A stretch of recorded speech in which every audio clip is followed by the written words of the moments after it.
انتہائی واجب القدر علماء کرام اور پنڈال میں موجود توحید و سنت کے پروانوں، اصحاب مصطفیٰ کے دیوانوں اور قاضی مظہر حسین رحمت اللہ تعالی علیہ کی فکر والے غیور بزرگوں اور نوجوانوں، آج کی یہ پر رونق باوقار کانفرنس مدح اصحاب مصطفیٰ کے نام سے انعقاد پذیر ہے۔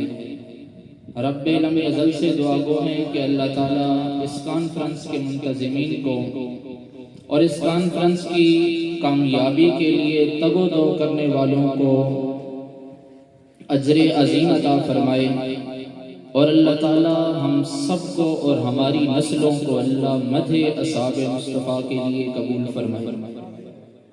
آمین کہیں۔ قبولیت کی گھڑی ہو شاید اللہ تعالیٰ اس مشن کے لیے، اس کام کے لیے، اس کاز کے لیے قبول فرما لے تو اس سے بڑی سعادت کی کوئی بات ہے۔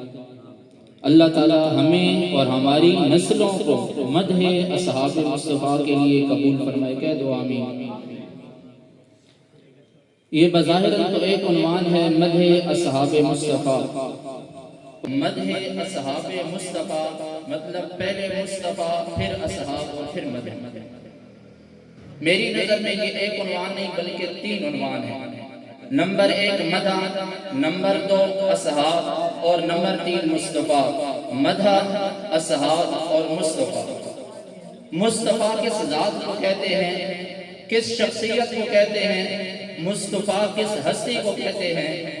مصطفیٰ کا مطلب اور ترجمہ ہے چنا ہوا، کہ جس کو اللہ رب العالمین چن لے اس ہستی کو مصطفیٰ کہتے ہیں۔ اور میرے اور آپ کے پاک پیغمبر علیہ السلام کا نام صرف مصطفیٰ نہیں ہے۔ قرآن مجید کوئی بھی نسخہ اٹھائیے، اس کی آخری جلد کے اوپر جہاں آپ صلی اللہ علیہ وسلم کے اور نام ہیں، محمد، احمد، حامد، محمود، عاقب، فاتح، شاہد، وہاں پر ہی نبی اکرم صلی اللہ علیہ وسلم کا ایک نام نامی اس میں گرامی آتا ہے، المصطفیٰ۔ صرف مصطفیٰ نہیں، المصطفیٰ۔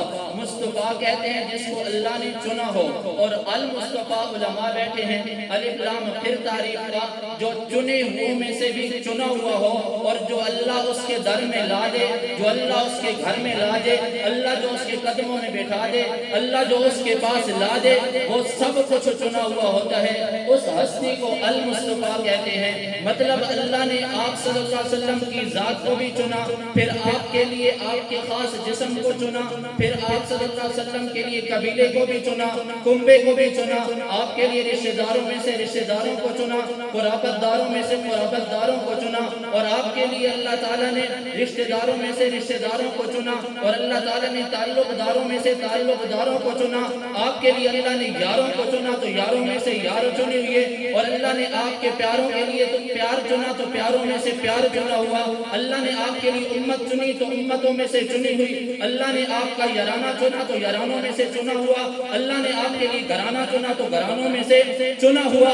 اللہ نے آپ کے حرم کے اندر آنے والی عورتوں میں سے جو عورتیں ہیں وہ ساری کی ساری اللہ نے چن چن کر آپ کے قدموں میں بٹھائی ہیں۔ اسی طرح اللہ نے آپ کو رسالت دی، رسالتوں میں سے چنی ہوئی۔ اللہ نے نبوت عطا فرمائی، نبوتوں میں سے چنی ہوئی۔ اللہ نے آپ کو کتاب دی، کتابوں میں سے چنی ہوئی۔ اللہ نے آپ کو زبان دی، گفتگو دی، گفتگوؤں میں سے گفتگو چنی ہوئی۔ اللہ تعالیٰ نے آپ کو امت دی، امتوں میں سے چنی ہوئی۔ اور اللہ نے آپ کو یار دیے، اصحاب دیے، ساتھی دیے، رفیق دیے، ہم سفر دیے، تو وہ سارے کے سارے بھی چنی ہوئے۔ تو جس کے لیے اللہ سب کچھ چن لے اس ہستی کو مصطفیٰ کہتے ہیں، ہستی کو مصطفیٰ کہتے ہیں۔ اللہ جس کے لیے سب کچھ کو چن چن کر لائے اس ہستی کو کیا کہتے ہیں؟ مصطفیٰ کہتے ہیں۔ اور میں یہ اپنے سے بات نہیں کر رہا، اللہ کے حبیب نے خود ارشاد فرمایا، ان اللہ اختارنی، اللہ نے پوری دنیا کو دیکھا، اور پوری دنیا میں سے پھر ان میں جنات بھی ہیں، انسان بھی ہیں، فرشتے بھی ہیں۔ اللہ نے ان سب میں سے پہلے سب میں سے زیادہ فضیلت دینے کے لیے انسانوں کو چنا، پھر انسانوں میں سے اللہ رب العالمین نے میں محمد صلی اللہ علیہ وسلم کے رشتہ داروں قرابت داروں میں سے دیکھا، قریش میں سے دیکھا، تو میں محمد صلی اللہ علیہ وسلم کو اللہ نے چنا ہے تو مصطفیٰ اس ہستی کو کہتے ہیں جو چنی ہوئی ہو، اور المصطفیٰ اس ہستی کو کہتے ہیں کہ جو صرف خود نہ چنا ہوا، اس کے لیے سب کچھ ہی چنیدہ ہو، اس ہستی کو مصطفیٰ کہتے ہیں۔ تو میرے اور آپ کے پاک پیغمبر علیہ السلام المصطفیٰ۔ دوسرا عنوان اصحاب، مدح اصحاب مصطفیٰ۔ دوسرا عنوان ہے اصحاب۔ اصحاب کسے کہتے ہیں؟ جنہیں اللہ چن چن کر محمد الرسول اللہ کے قدموں میں لا دے۔ اللہ نے یوں نہیں کیا کہ آپ کے ساتھی بنانے کے لیے، آپ کی باتوں اور آپ کی ذات کو محفوظ کرنے کے لیے اللہ نے عرب میں قریش میں سے کچھ لوگوں کو چن کر رسول اللہ کا محافظ بنا دیا، بلکہ اللہ نے کچھ سنت تبدیل کی۔ اللہ نے کسی کو حبشہ سے چنا، بلال حبشی کو حبشہ سے چن کر رسول اللہ کے قدموں میں لا بٹھایا۔ اللہ نے سیدنا صہیب رومی رضی اللہ عنہ کو روم سے چنا، رسول اللہ کے قدموں میں لا بٹھایا۔ اللہ نے حضرت سلمان فارسی کو فارس سے چنا، رسول اللہ کے قدموں میں لا بٹھایا۔ ابو ذر کو قبیلہ غفار سے چنا، رسول اللہ کے قدموں میں لا بٹھایا۔ حضرت سعد رضی اللہ عنہ کو قبیلہ انصار سے چن کر رسول اللہ کے قدموں میں لا بٹھایا۔ کسی کو اللہ نے اوس سے چنا، کسی کو خزرج سے چنا، کسی کو بنو امیہ میں سے چنا، کسی کو قریش میں سے چنا، کسی کو ہاشم میں سے چنا۔ ان سب کو اللہ چنتے گئے اور رسول اللہ کے قدموں میں بٹھاتے گئے، اور پاک پیغمبر فرماتے ہیں وختار علی اصحابی، وختار علی اصحابی، جس طرح میں محمد چنا ہوا اسی طرح میں محمد کے ساتھی بھی چنے ہوئے ہیں۔ اصحاب کہتے ہیں جن کو اللہ نے نبی کی رفاقت کے لیے چنا ہو، نبی کی رفاقت کے لیے چنا ہو، نبی کی حفاظت کے لیے چنا ہوا ہو، جن کو نبی کی باتوں کی حفاظت کے لیے چنا ہو، جن کو نبی کے اعمال، ارکان، افعال، عبادات، معاملات، معاشرت، اخلاقیات، سیاست، سب کچھ کو حفاظت کرنے کے لیے اللہ نے جن لوگوں کو چنا ہو، ان لوگوں کو اصحاب کہتے ہیں، ان لوگوں کو اصحاب کہتے ہیں۔ اور پھر ان صحابہ نے رسول اللہ کی ہر ادا کو، ہر صدا کو، ہر ندا کو، ہر وفا کو، ہر دعا کو کس طرح محفوظ کیا؟ یوں نہیں کیا کہ کسی درسگاہ میں بیٹھ گئے، وہاں پر کوئی حدیث بیان ہوئی ہو، صحابہ نے سن لی ہو اور آگے امت تک پہنچا دی ہو، رسول اللہ کو بیٹھ کر کسی کام کا مشاہدہ کیا ہو، امت تک پہنچا دیا ہو۔ نانا واللہ صحابہ رضوان اللہ تعالی علیہم اجمعین کو اللہ نے اس لیے چنا تھا، ان کے اندر محمد الرسول اللہ کی دفاع کی صلاحیت بھی موجود تھی، رسول اللہ کی حفاظت کی صلاحیت بھی موجود تھی، رسول اللہ کے افعال اور ارکان کی حفاظت کی صلاحیت بھی موجود تھی، قابلیت بھی موجود تھی۔ محمد الرسول اللہ نے سجدہ کیا تو دیکھنے والے صحابہ ہیں، رسول اللہ نے سجدہ کیا، دیکھنے والے صحابہ، رکوع کیا، دیکھنے والے صحابہ، رسول اللہ نے قیام کیا تو کس طرح کیا، دیکھنے والے صحابہ ہیں، رسول اللہ صلی اللہ علیہ وسلم نے نمازیں ادا کی، دیکھنے والے صحابہ ہیں، رسول اللہ نے روزہ رکھا، دیکھنے والے عینی گواہ صحابہ ہیں، رسول اللہ صلی اللہ علیہ وسلم میدان جنگ میں اترے، دیکھنے والے صحابہ ہیں، رسول اللہ تلوار لہراتے ہیں، دیکھنے والے صحابہ ہیں، اور اس کے عینی گواہ صحابہ ہیں۔ رسول اللہ صلی اللہ علیہ وسلم میدان کارزار میں حضرت سعد رضی اللہ عنہ کو میدان کارزار میں بھیجتے ہیں، اور اس کے عینی گواہ صحابہ ہیں۔ حضرت سعد بن ابی وقاص رضی اللہ عنہ کو رسول اللہ تیر اٹھا کر دے رہے ہیں، اس بات کے عینی گواہ صحابہ ہیں۔ رسول اللہ صلی اللہ علیہ وسلم صلح حدیبیہ کے موقع پر صلح کر رہے ہیں، رسول اللہ کی اس ادا کے محافظ، اس ادا کے محافظ، اس ادا کو دیکھنے والے، اس ادا کے عینی گواہ صحابہ ہیں۔ رسول اللہ کی ہر ادا کو محفوظ کر کے امت تک پہنچانے والی ہستیوں کو کیا کہتے ہیں؟ صحابہ کہتے ہیں۔ تو دوسرا عنوان ہے اصحاب مصطفیٰ، اصحاب۔ دوسرا عنوان کیا ہے؟ ہمارے ذہن میں اصل میں عنوان رہنا چاہیے کہ یہ عنوان ہے مدح اصحاب مصطفیٰ۔ ہم جب جائیں ہمیں کچھ بھی نہ آتا ہو بھلے، لیکن ہمارے ذہن میں یہ ضرور ہو کہ آج جو کانفرنس ہوئی ہے اس کانفرنس کا نام تھا مدح اصحاب مصطفیٰ۔ تو میں نے آج کیا کہ اس کے کل 3 عنوان بنتے ہیں، مدح، اصحاب اور مصطفیٰ۔ تو صحابہ ان ہستیوں کو کہتے ہیں جو رسول اللہ صلی اللہ علیہ وسلم کے ہر کام کو آسانی میں ہو یا مشکل میں ہو، جنگ میں ہو یا امن کی حالت میں ہو، رسول اللہ کی ہر ادا کو محفوظ کر لے، ان کو صحابہ کہتے ہیں۔ اور پھر صحابہ نے یوں محفوظ نہیں کیا. میں نے عرض کیا کہ درسگاہوں میں بیٹھ کے صحابہ نے محفوظ نہیں کیا. بلال حبشی رضی اللہ عنہ فرماتے ہیں مجھے جب گرم ریت پر تپتی ریت پر لٹایا گیا میرے سینے پر پتھر ہے اور رسول اللہ صلی اللہ علیہ وسلم میرے پاس سے گزر رہے اور میری زبان پر اللہ کی حمد بھی ہے رسول اللہ کی نعت بھی ہے. ادھر توحید ہے زبان پر رسول اللہ کو دیکھ کر رسالت کی حمد و ثنا اور نعت ہے. ادھر اللہ تعالیٰ کی وحدانیت کی گواہی ہے ادھر رسول اللہ صلی اللہ علیہ وسلم کی رسالت کی گواہی ہے.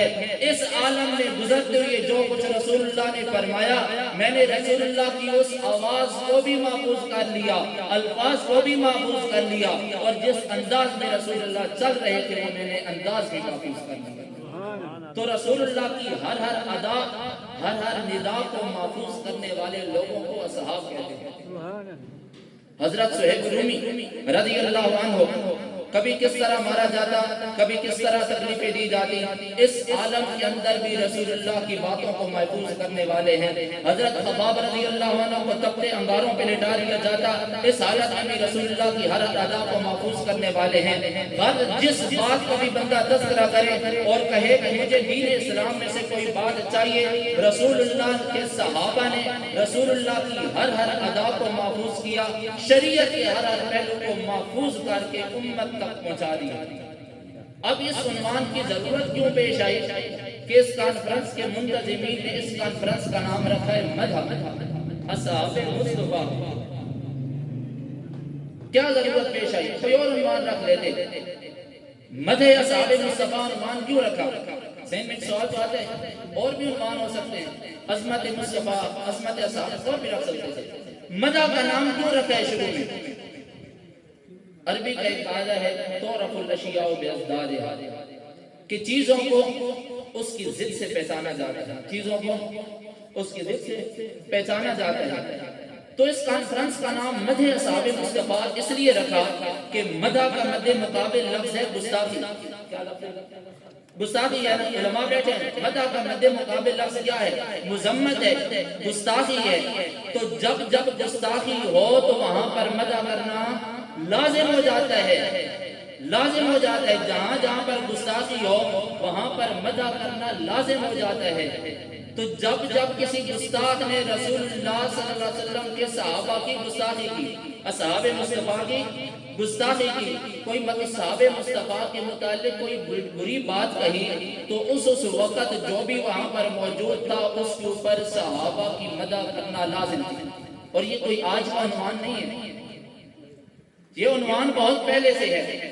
جس وقت قرآن اتر رہا تھا یہ مدح اصحاب مصطفیٰ کا عنوان اس وقت سے تھا لیکن درمیان میں کبھی حالات اچھے ہو جاتے اس عنوان کو چھوڑ دیا جاتا. جب کوئی گستاخی کرتا تو دوبارہ اس عنوان کی ضرورت پڑ جاتی. اس لیے ان لوگوں نے اس کانفرنس کا نام رکھا ہے مدح اصحاب مصطفیٰ. جب قرآن نازل ہو رہا تھا اللہ نے لوگوں سے کہا کہ ایمان لے کے آؤ. ان لوگوں نے کہا ہم ان بے وقوفوں جیسا ایمان لے کے آئے. تو اس وقت ایمان والے لوگ کون ہیں صحابہ یہی اصحاب مصطفیٰ. انہوں نے کہا ہم ان اصحاب مصطفیٰ جیسا ایمان لے کے آئے. اللہ نے اسی وقت ان گستاخوں کی گستاخی کو دور کرنے کے لیے مدح اصحاب مصطفیٰ کی کیا جی مدح اصحاب مصطفیٰ کی الا انہم هم الصفہاء. اور جب یہ صحابہ کے پاس آتے ان صحابہ کی باہر جا کے گستاخی کرتے نا تو پھر اللہ رب العالمین قرآن مجید نازل کر کے صحابہ کی مدح کیا گیا. وَإِذَا لَقُوا الَّذِينَ آمَنُوا قَالُوا آمَنَّا. جب یہ بے وقوف لوگ پاگل لوگ گستاخ لوگ ایمان والے لوگوں سے ملتے ہیں تو اپنے آپ کو کہتے ہیں ہم مومن ہیں. کیا کہتے ہیں جی کیا کہتے ہیں ہم مومن ہیں. وَإِذَا لَقُوا الَّذِينَ آمَنُوا قَالُوا آمَنَّا وَإِذَا خَلَوْا مومن نہیں ہے مومن ہے. وَإِذَا خَلَوْا إِلَىٰ شَيَاطِينِهِمْ جب اپنے سرداروں کے پاس شیطانوں کے پاس چلے جاتے ہیں قَالُوا إِنَّمَا نَحْنُ مُسْتَهْزِئُونَ. ہم تو صحابہ کے ساتھ مذاق کر رہے تھے. ہم نے صحابہ کے ساتھ کیا کی ہے مذاق کیا مطلب ہم نے صحابہ کی گستاخی کی ہے. وہ اپنے الفاظ میں یوں کہا کرتے تھے ہم نے صحابہ کی گستاخی کی ہے. اللہ نے فرمایا اچھا تم میرے صحابہ کی گستاخی کرتے ہو میں اپنے صحابہ کی مدح اس طرح کروں گا جب تک قرآن باقی رہے گا اس وقت تک صحابہ کی مدح بھی ہوتی رہے گی. اللہ نے کہا الا انہ اللہ یستہزئ بہم اللہ صحابہ کا دفاع کرتے ہوئے صحابہ کی گستاخی کو برا بھلا کہتے فرما رہے ہیں اللہ ان کا مذاق اڑائے گا. جو صحابہ کا مذاق اڑا رہے، جو صحابہ کی گستاخی کر رہے، اللہ ان کو برا بھلا کہے گا اور قیامت تک یہ کہا جائے گا کہ جو بھی صحابہ کا گستاخ ہے وہ خود برا ہے. اللہ یستہزئ بہم. حضرت علامہ بیضاوی رحمت اللہ تعالی نے اپنی مشہور اور معروف تفسیر بیضاوی کے اندر لکھا ہے کہ اللہ تعالیٰ دنیا کے اندر بھی گستاخ صحابہ کو ذلیل کرتا ہے اور آخرت میں بھی ذلیل کرے گا. اور پھر آخرت کے متعلق ایک بات نقل فرمائی کہ آخرت والے دن، قیامت کے روز، یہ لوگ اپنے آپ کو جو آج مومن کہتے ہیں نہیں، گستاخ صحابہ اپنے آپ کو مومن کہے، وہ مومن نہیں ہے. اللہ نے کہا کہ جب یہ قیامت والے دن آئیں گے اور اگر میں جنت کھولوں گا، دروازے کھول دوں گا، یہ صحابہ جنت میں داخل ہوں گے. علامہ بیضاوی لکھتے ہیں یہ صحابہ جنت میں داخل ہوں گے. ادھر سے یہ گستاخ لوگ بھی اپنے آپ کو جو اپنے گمان میں مسلمان سمجھتے ہیں، مومن سمجھتے ہیں، یہ بھی دوڑتے ہوئے آئیں گے شاید جنت کا دروازہ کھل کے ہم بھی داخل ہو جائیں. تو جو ہی یہ دروازے کے قریب پہنچیں گے اللہ فرماتے ہیں اللہ یستہزئ بہم، صحابہ جنت میں داخل ہوں گے، پھر اللہ دروازہ بند کر دیں گے. یہ بھاگتے ہوئے جا رہے ہوں گے، اپنا منہ اٹھا کے کھڑے رہ جائیں گے. جائیں گے کس لیے کہ جنت کا دروازہ ہمارے لیے کھول دیا گیا. اللہ صحابہ کو جنت میں داخل کرے گا. والذین اتبعوہم بإحسان، جو صحابہ کی پیروی کرتا رہا، صحابہ کی مدح کرتا رہا، اللہ ان کو بھی جنت میں داخل کر دے گا. اور گستاخ صحابہ بھاگتا ہوا جائے گا، اللہ فرمائیں گے آجا، وہ بھاگتا ہوا آئے گا، اللہ دروازہ بند کروا دیں گے. یہ گستاخ صحابہ اپنا منہ لے کے پھر واپس آ جائے گا. اللہ یستہزئ بہم، کوئی صحابہ کی گستاخی کرے، اللہ فرماتے ہیں ہم اس کی مذمت کرتے ہیں، ہم اس کی توہین کرتے ہیں، ہم اس کو برا بھلا کہتے ہیں اور اس کو اپنی سنت بنا کے امت کو حکم دیتے ہیں کہ جو صحابہ کی گستاخی کرے اس موقع پر صحابہ کی مدح کرنا لازم ہو جائے گا. تو ان لوگوں نے کانفرنس کا نام مدح اصحاب مصطفیٰ اس لیے رکھا کہ جب ہمارے پاکستان بر صغیر پاک و ہند کے اندر صحابہ رضوان اللہ تعالی مجمعین کی تنقیص ہونا شروع ہوئی تو اس وقت حضرت مولانا قاضی مظہر صاحب رحمت اللہ تعالی علیہ جیسے نوجوان کھڑے ہوئے کہ انہوں نے صحابہ رضوان اللہ تعالی مجمعین کی مدح والے فریضے کو اور اس وجوبی اور ضروری کام کو ضروری اور سب کاموں پر مقدم رکھتے ہوئے مدح اصحاب مصطفیٰ کا پرچار کیا اور گلی کوچوں میں کیا اور اپنی سائیکل کے اوپر سپیکر رکھ کے ڈیک رکھ کے ہر گاؤں بستی کے اندر جا کے مدح اصحاب مصطفیٰ، کیونکہ وہ یہ سنت کا فریضہ تھا. اور یہ قاضی صاحب کی اپنی کوئی بات نہیں تھی کہ قاضی صاحب نے شاید بیٹھ کے سوچا ہو کہ آج میرے ذمہ یہ کام لازم ہو گیا شاید تو میں اس کام کو کر دوں، بلکہ قاضی صاحب نے اس حدیث کو سنا ہوگا اذا ظہرت الفتن او البدع وسبت اصحابی، جب تین کام ہو جائیں، فتنے پھیل جائیں، بدعات عام ہو جائیں اور میرے صحابہ کو برا بھلا کہا جانے لگے، وسبت اصحابی فلیظہر العالم علمہ، جس شخص کے پاس جتنا بھی اصحاب مصطفیٰ کا علم ہوگا، فَلْيُظْهِرِ الْعَالِمِ، کہ جس کے پاس صحابہ کا جتنا بھی علم ہوگا اس کے ذمہ لازم ہے کہ وہ اس علم کا اس وقت پرچار کرے. دوسرے الفاظ میں کہ وہ اس وقت اتنی ہی زیادہ مدح اصحاب مصطفیٰ کرے. فَلْيُظْهِرِ الْعَالِمُ عِلْمَهُ، اور جو جاننے بوجھنے کے باوجود، صحابہ کا تعارف ہونے کے باوجود، صحابہ کی معرفت ہونے کے باوجود، صحابہ کی جان پہچان ہونے کے باوجود، صحابہ کی زندگیاں سننے اور پڑھنے کے باوجود، صحابہ کی حکایات روایات سننے اور پڑھنے کے باوجود پھر بھی خاموش رہے اور مدح اصحاب مصطفیٰ نہ کرے. الامان والحبیب فعلیہ لعنت اللہ والملائکۃ والناس اجمعین، اس پر اللہ کی بھی لعنت ہے، اس پر اللہ کے فرشتوں کی بھی لعنت ہے اور ساری کائنات کے انسانوں کی اس شخص کے پر لعنت ہے.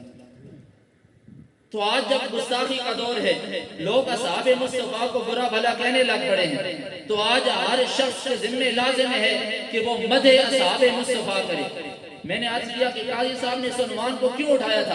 اللہ حضرت قاضی صاحب رحمت اللہ تعالی علیہ کی قبر پہ کروڑوں رحمت نازل فرمائے، انہوں نے محسوس کیا تھا کہ آج مصطفیٰ کے صحابہ کی گستاخی شروع ہو گئی ہے اور یہ گستاخی آگے لوگ کرتے رہیں گے، تو آج میں ایک جماعت تشکیل دے جاتا ہوں جو اصحاب مصطفیٰ کی مدح بیان کرتی رہے گی، تاکہ ان کے ذمے جو فریضہ لازم ہوگا وہ اس جماعت کے ساتھ جڑ کے، اس کام کے ساتھ جڑ کے، اس کاز کے ساتھ جڑ کے مدح اصحاب مصطفیٰ کرتے رہیں، تاکہ اس دور میں اللہ کی لعنت، فرشتوں کی لعنت، تمام کائنات کے لوگوں کی لعنت کے مستحق نہ بنے۔ تو جب گستاخی کا دور ہو تو مدح کرنا لازم ہے، اور یہ مدح اللہ رب العالمین نے قرآن کے 30 پاروں میں کی ہے۔ بندہ الحمد سے شروع کرے والناس کے سین تک اللہ رب العالمین نے صحابہ کی مدح کی ہے۔ بندہ جس سورت کو اٹھائے، جس آیت کو پڑھے، بندے کو وہاں سے ہی مدح اصحاب مصطفیٰ ملتی ہے۔ بھلا کون سی ایسی آیت ہے جو بندہ کہے میں نے یہ آیت تو پڑھی ہے لیکن صحابہ کے بغیر مجھ تک پہنچی ہے؟ کون سا ایسی حدیث ہے جو بندہ کہے کہ میں نے حدیث پڑھی ہے لیکن اس کی روایت مجھ تک صحابی کے ذریعے سے نہیں پہنچی؟ کون ایسا کام ہے کہ جو بندہ کہے کہ یہ دینی کام ہے لیکن صحابہ کے ذریعے سے مجھ تک نہیں پہنچا ہے؟ کوئی بندہ کون سا ایسا جہاد ہے، بندہ کہے کہ میں مجاہد تو ہوں، جہاد کرتا ہوں لیکن صحابہ کی مجھے ضرورت نہیں ہے، بغیر صحابہ سے رسول اللہ سے مجھ تک پہنچا ہے؟ کون سی ایسی تبلیغ ہے، بندہ کہے تبلیغ تو میں کرتا ہوں، رسول اللہ سے بغیر واسطہ صحابہ کی مجھ تک پہنچی ہے؟ کون سا ایسا مدرسہ ہے کہ جو مدرسہ چلتا ہو وہ بندہ کہے کہ اس کا فیضان بغیر صحابہ کے رسول اللہ صلی اللہ علیہ وسلم سے مجھ تک پہنچا ہے؟ کون سی ایسا کام ہے، کون سا ایسا درس قرآن ہے، کون سی ایسا درس حدیث ہے، کون سا ایسا درس فقہ ہے، جس موضوع کو بھی لو تب آپ کو صحابہ کی ضرورت ضرور پڑے گی، اور صحابہ رضوان اللہ تعالی اجمعین کی ضرورت پڑنا اور ان کا درمیان میں واسطہ آنا، یہ خود مدح اصحاب مصطفیٰ جہاں جہاں۔ اور سب سے زیادہ حضرت مولانا زکریا صاحب رحمت اللہ تعالی علیہ، اللہ ان کی قبر پہ کروڑوں رحمت نازل فرمائے، کہ جنہوں نے چھوٹی سی کتاب فضائل اعمال کے اندر حیات صحابہ لکھ کے امت کو درس دیا ہے۔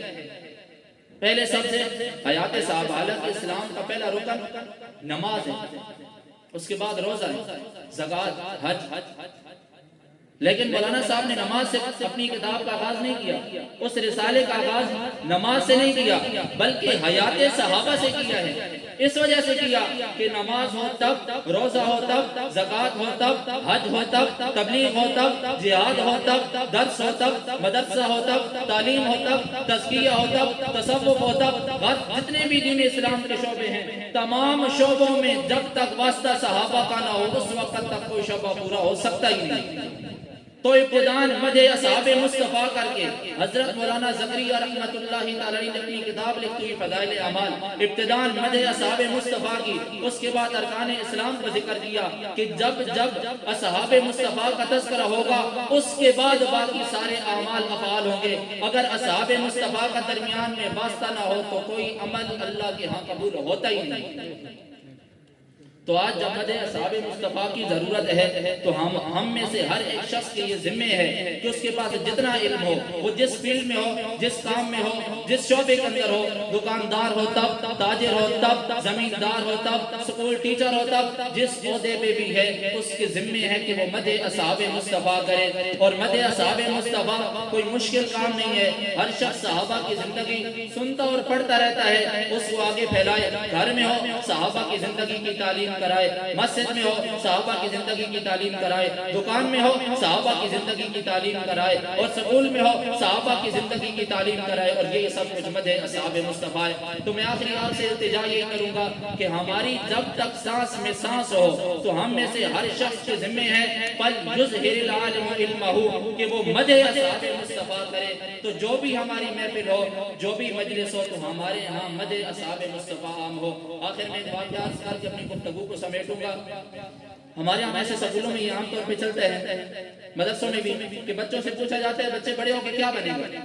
ایسے ہوتے ہیں کہ بچے بڑے ہو کے کیا بنو گے؟ تو بچہ اپنے جذبات کے اظہار کرتے جو کچھ اس نے سنا وہ بتاتا ہے۔ کوئی کہتے ہیں سکول ٹیچر بنوں گا، اسی طرح ایک دفعہ ایک استاد نے پوچھ لیا بیٹا کیا بنو گے؟ اس نے کہا میں سکول ٹیچر بنوں گا، دوسرے سے میں انجینئر بنوں گا، تیسرا ڈاکٹر۔ ہر ایک نے اپنے جذبات بتائے جو اس نے گھر سے سنے تھے۔ ان میں سے ایک جو سب سے معصوم چھوٹا سا بچہ تھا وہ کہنے لگا میں بڑے ہو کے صحابی بنوں گا۔ کیا بنوں گا جی؟ عجیب بات ہے، ہم میں سے کوئی صحابی بن سکتا ہے؟ صحابی کوئی بن سکتا؟ صحابی اس ہستی کو کہتے ہیں جس نے ایمان کی حالت میں رسول اللہ کی صحبت، مجلس یا آپ کی زیارت کی ہو اور پھر ایمان کی حالت میں ہی انتقال ہو، شخص کو صحابی کہتے ہیں۔ اب رسول اللہ کا دیدار بندے کی زندگی میں تو ہو سکتا نہیں ہے، بیداری کے عالم میں ہو سکتا نہیں ہے، اور خواب کے عالم میں ہو تو وہ صحابی بن سکتا نہیں ہے۔ تو یہ بچہ صحابی بن سکتا نہیں ہے لیکن کہتے ہیں میں نے صحابی بننا ہے۔ عجیب بات ہے۔ استاد نے پوچھا بیٹا صحابی کیوں بننا چاہتے ہیں؟ سبحان اللہ، اس نے کہا میں نے سلمہ بن اقویٰ کا واقعہ سنا ہے، میں نے اس کی بہادری اور جرأت کا واقعہ سنا ہے کہ جب رسول اللہ صلی اللہ علیہ وسلم کے اونٹ رسول اللہ کے دشمن لے کے جا رہے تھے تو یہ سلمہ بن اقویٰ 11 سالہ صحابی ان کے پیچھے تیر کمان لے کر دوڑا اور رسول اللہ کے سارے اونٹ واپس لے کے آئے۔ میں نے اس کی جرأت اور بہادری پڑھی ہے تو میں نے اس کو اپنا ہدف بنایا کہ میں اس جیسا بنوں گا۔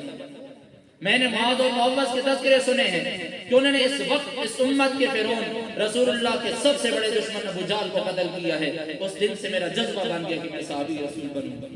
میں نے رسول اللہ کی حرمت پہ قربان ہوتے ہوئے سعد بن ربیع، انس بن نضر کے واقعات سنے ہیں، میرا دل کرتا ہے میں صحابی بن جاؤں۔